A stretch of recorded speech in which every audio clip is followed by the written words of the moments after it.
haziwezi. Ile roho ya kujichukia, ile roho ya kujikataa, ikiwa wewe Yesu umemchagua mama huyu, umemchagua baba huyu, umemchagua kijana huyu, umemchagua binti huyu, kwa jina la Yesu, hiyo nguvu yako ya Roho Mtakatifu saa hii itende kazi. Pita Roho Mtakatifu, pita tena Roho Mtakatifu, pita tena, pita tena Bwana, pita tena kwa jina la Yesu, pita tena. Ninakuomba upite Bwana, ufanye msako kwa ulimwengu wa kiroho. Roho Mtakatifu, fanya msako. Maeneo yamekaa majini yaondolewe, maeneo yamekaa mapepo yaondolewe, maeneo yamekaa kuzimu yaondolewe, utendaji wa kazi ya shetani iondolewe.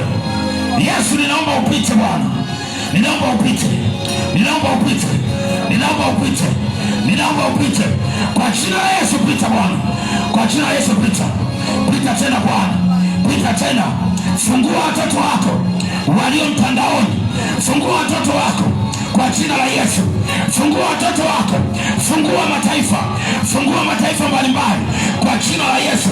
Pita pale Marekani, pita pale Botswana, pita pale Uganda, pita pale Kenya, pita pale, pita pale Mozambiki.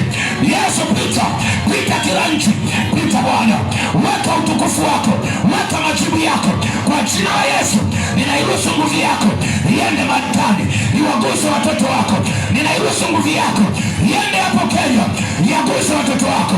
Ninairuhusu hiyo nguvu ikae hapo Botswana kwa jina la Yesu. Iwafungue wana wako, iwafungue watoto wako. Roho Mtakatifu, fanya msako wa kutosha, fanya msako wa kutosha. Tembea kwenye ulimwengu wa kiroho, tembea kwenye ulimwengu wa kiroho, tembea kwenye ulimwengu wa kiroho, tembea kwenye ulimwengu wa kiroho katika jina la Yesu, katika jina la Yesu. Kila kilicho dhaifu kiinuliwe sasa, kiinuliwe sasa kwa damu ya Yesu Kristo. Asante Mungu wangu na Baba yangu aliye hai. Nisaidie kuweka mkono wako kifuani hapo, ili nguvu ile ya sifa ihamie kwako, ili nguvu ya sifa ihamie kwako. Alafu ukiwa umeweka mkono namna hiyo, na wewe umekaa vizuri,